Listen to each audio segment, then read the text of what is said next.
दोस्तों नमस्ते। अब तक आपने कई प्रकार की फिल्में देखी है। 3D film, 4D film, 5D film, 8D film और ऐसे कई फिल्में दिखाई भी जाती है। सबसे पहले ऐसी 3D फिल्म आई थी छोटा चेतन नाम की, जो चश्मा पहनकर सिनेमा घरों में जाके देखनी पड़ती थी।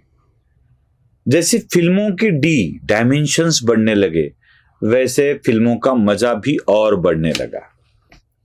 वैसे महाराष्ट्र की राजनीति में भी ऐसी ही 3D, 5D, 8D फिल्में अब बनने लगी है।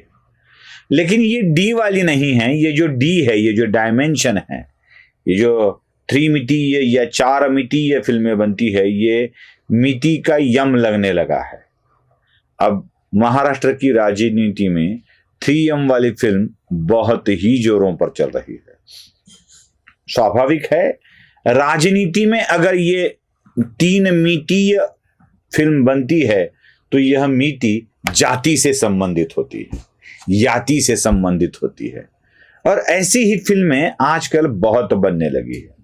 इसको साथ लेंगे, उसको साथ लेंगे, उसको साथ लेंगे और हम 3 मिलकर एक को गिराएंगे। इसको गिराओ, उसको गिराओ, उसको आने मत दो। यही धंधा महाराष्ट्र की राजनीति में बहुत चल रहा है। देखो ना, पहले 3 एकत्रित हुए, शिवसेना, राष्ट्रवादी और कांग्रेस। जब ये 3 एकत्रित हुए तो बीजेपी पड़ी बेचारी अकेली। तब तो किसी ने सहानुभूति की बात नहीं किया। किसी ने नहीं कहा कि एक अकेली बीजेपी को दूर लो रखकर शिवसेना, कांग्रेस और राष्ट्रवादी कैसे देखो लड़ रहे। ऐसा किसी ने नहीं कहा, किसी ने नहीं कहा। यही होती है राजनीति। ये 3M वाली, 3 मितीय वाली, जो पार्टी वाला राजनीति चल रही थी। फिर बीजेपी कम न थी, बीजेपी ने सेंध लगाना शुरू कर दिया। इसको तोड़ो, उसको तोड़ो। ये बोल रहे थे इसको गिराओ, उसको गिराओ, उसको आने मत दो। और बीजेपी ने क्या किया? शिवसेना को तोड़ो, एनसीपी को तोड़ो, अपने साथ कर लो। तो बीजेपी ने शिवसेना को भी तोड़ने का प्रयास किया, एनसीपी को तोड़ने का प्रयास किया और बीजेपी आखिरकार इसमें यशस्वी हो गई। अब बीजेपी के पास भी शिवसेना है। वो अमिताभ बच्चन पूछता है ना, सब कुछ है मेरे, भगवान का दिया सब कुछ है मेरे पास, गाड़ी है, दौलत है, शोहरत है, सब कुछ है। वैसे बीजेपी को बार बार पूछ रहे थे, लोगों का दिया सब कुछ है मेरे पास। उद्धव ठाकरे, विधायक है, सत्ता है, मुख्यमंत्री पद है, क्या है तुम्हारे पास? देवेंद्र फडणवीस ने एक कटर निकाल दिया, कहा कटर है मेरे पास, और उस कटर से उन्हीं की पार्टियों को तोड़ा और साथ लेकर आ गए। अब इधर भी 3 हो गए, दोनों पार्टी तो टूटने के कारण। लेकिन जो सहानुभूति देवेंद्र फडणवीस को छोड़कर उद्धव ठाकरे 2 पार्टियों के साथ चले गए थे, वो सहानुभूति जैसे उधर नहीं मिली बीजेपी को, इधर शिवसेना को मिल गई। नैरेटिव यही होता है, ऐसे ही होता है। देखो देखो बेचारे उद्धव को अकेले कर दिया, देखो देखो बेचारे उद्धव को। और उद्धव ठाकरे भी, मैं छोड़ने के लिए तैयार हूं, मैं मातोश्री छोड़ने के लिए तैयार हूं, ऐसे मुंह बनाकर बोलने लगे। फिर शरद पवार बोलने लगे, फिर लड़ूंगा, फिर करूंगा, और फिर योद्धा मैदान में, ऐसे कई बातें कहे जाने लगे। और ये जो पहले 3 मितीय 3M वाली फिल्म राजनीति में चल रही थी, अब 3-3M वाली हो गई, 6M वाली फिल्म बन गई। अब इस 6M वाली फिल्म को परास्त करने के लिए एक और 3M जोड़ा गया। अब 2-3 टुकड़े हो गए थे, इसलिए 3M इधर, 3M इधर, 3 मितीय इधर, 3 मितीय उधर। शिवसेना, राष्ट्रवादी और भारतीय जनता पार्टी, ये 3 आयाम हो गए। उधर शिवसेना के बचे, राष्ट्रवादी के बचे बोल रहा हूं, बच्चे नहीं, वो बचे हुए। और एक पूरी की पूरी कांग्रेस, जिसको थोड़ा बहुत छिला गया है, ज्यादा कुछ नहीं किया उसके साथ। अभी उसका ऑपरेशन अभी बाकी है, शायद कब होगा पता नहीं है, कर देंगे, वो भी कर देंगे। लेकिन छिली हुई, कुछ तो जख्म हुई, आधी अधूरी जख्म हुई कांग्रेस। ऐसे एक कांग्रेस, ऐसे इधर 3 और इधर 3, ऐसे हो गए। जैसे ही ये 3 मितीय फिल्म चलने लगी तो और 3 जोड़े गए, और ये 3 थे जाति वाले, धर्म वाले, मजहब वाले, 3 यम। भली भांति जानते हैं महाराष्ट्र के लोग तो ये 3 यम कौन से है। और इन्हीं 3 यम को एकत्रित करके, 3 यम को एकत्रित करके इस तरह का खेल रचा गया महाराष्ट्र में कि चाहे कुछ भी हो जाए, थोड़ा थोड़ा करके भारतीय जनता पार्टी को इस तरह से अंधेरे में रखा गया, पता ही नहीं चला। एच वाला फॉर्मूला भारतीय जनता पार्टी का, हिंदू विटामिन एच ज्यादा नहीं चला, और 3M वाली गोलियां बहुत ज्यादा चली। ये जाति और धर्म की गोलियां थी। जैसे एक यम में मुसलमान आता है, एक यम में मराठा आता है, ऐसे 3 यम बनाकर इनको पूरी तरह से एक दलित समुदाय को लेकर इस तरह से उसको किया गया। और ये 3M वाली टैबलेट काम कर गई लोकसभा इलेक्शन में। और जैसे ही ये 3M वाली टैबलेट काम कर गई, भारतीय जनता पार्टी को झटका मिला महाराष्ट्र में। उसके बाद भारतीय जनता पार्टी एक अलग ही नजरिए में चली गई, और भारतीय जनता पार्टी ने कुछ सरकार के द्वारा कुछ बदलाव करना शुरू कर दिए, और उसी बदलाव का नतीजा सामने आया।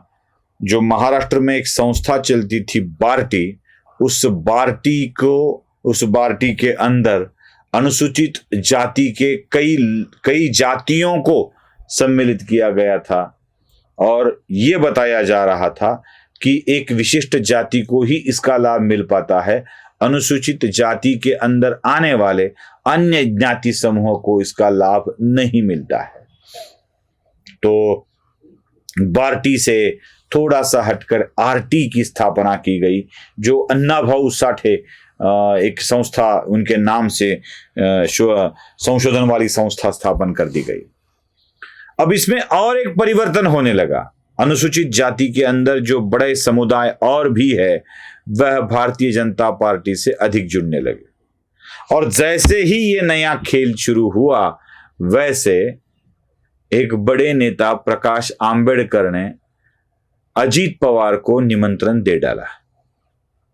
कहा कि चलो अजीत दादा, आप हमारे साथ आ जाओ, हम आपके साथ आ जाते हैं, और मैं आपको दावे के साथ कहता हूं दादा कि हम आपको स्थापित कर देंगे राजनीति में। अब कौन किसको स्थापित कर रहा है? जब प्रकाश आंबेडकर का ये बयान सुना ना मैंने कि मैं आपको राजनीति में स्थापित कर दूंगा, तो मुझे बचपन की मेरी कहानी याद आई, मेरी ही कहानी याद आई। 10-5 रुपए चंदा इकट्ठा करके कोई अपना दोस्त मिले, कोई पहचान वाला मिले, पिताजी का दोस्त मिले, तो उनके पास जाओ और चंदा इकट्ठा करके 1-2 रुपया इकट्ठा करके लेके आओ। कुल मिलाकर एक 20-25 रुपए जमा हो जाते थे, और उस 20-25 रुपए में से एक 5 रुपए की गणेश जी की मूर्ति हम लेके आते थे। 4-5 रुपए का प्रसाद का साहित्य और 4-5 रुपए की गणेश की मूर्ति लेकर आने के बाद हम उस गणेश जी को प्रस्थापित करते थे, और दुकान में जाकर बोलते थे हम गणेश जी को ले जा रहे हैं प्रस्थापित करने के लिए। अरे कौन? जिसको प्रस्थापित करने के लिए जगह भी पिता से पूछकर लेनी पड़ती थी, वह व्यक्ति गणेश जी को प्रस्थापित करने चला था। कभी कभी अपने ही सामर्थ्य का ज्ञान अपने आप को नहीं होता है, बचपना होता है वो, इसलिए हम बचपने में गणेश जी की स्थापना करने चलते थे। उल्टा हमें इस बात का पता ही नहीं था, ज्ञान ही नहीं था कि भाई गणेश जी ही हमारी स्थापना करते हैं, हम गणेश जी की स्थापना नहीं कर सकते। वैसे प्रकाश आंबेडकर ने कह दिया कि हम अजीत पवार को स्थापित करेंगे। कुल मिलाकर पिछले विधानसभा चुनाव में 25 लाख के करीब वोट महाराष्ट्र की राजनीति में प्रकाश आंबेडकर ने लिए थे, और बड़ी वोट थे, वो अच्छे वोट थे। एक किसी अकेली पार्टी को अकेले के दम पर AIMIM का साथ लिए बिना 25 लाख वोट मिलना आसान सी बात नहीं होती है दोस्तों। प्रकाश आंबेडकर की उतनी क्षमता थी जितने उन्होंने वोट ले लिए। और जब प्रकाश आंबेडकर 25 लाख वोट ले लेते हैं, AIMIM उनका साथ छोड़ देता है, कभी शिवसेना उनको अपने पास बुला लेती है, कहती है अब नहीं लेंगे जाओ, तो प्रकाश आंबेडकर अजीत पवार को ही बुलाना शुरू कर देते हैं, आ जाओ। और इस 3M को ही प्रकाश आंबेडकर लेना चाहते हैं। AIMIM का यम, प्रकाश आंबेडकर का यम और अजीत पवार का यम, इस 3M को अगर मिलाया जाए तो एक नया गणित महाराष्ट्र की राजनीति में हो सकता है। इसी 3M के गणित को प्रकाश आंबेडकर कुछ करना चाहते हैं और उधर मनोज जरांगे दादा पर प्रहार करना, अजीत पवार पर प्रहार करना शुरू कर देते हैं।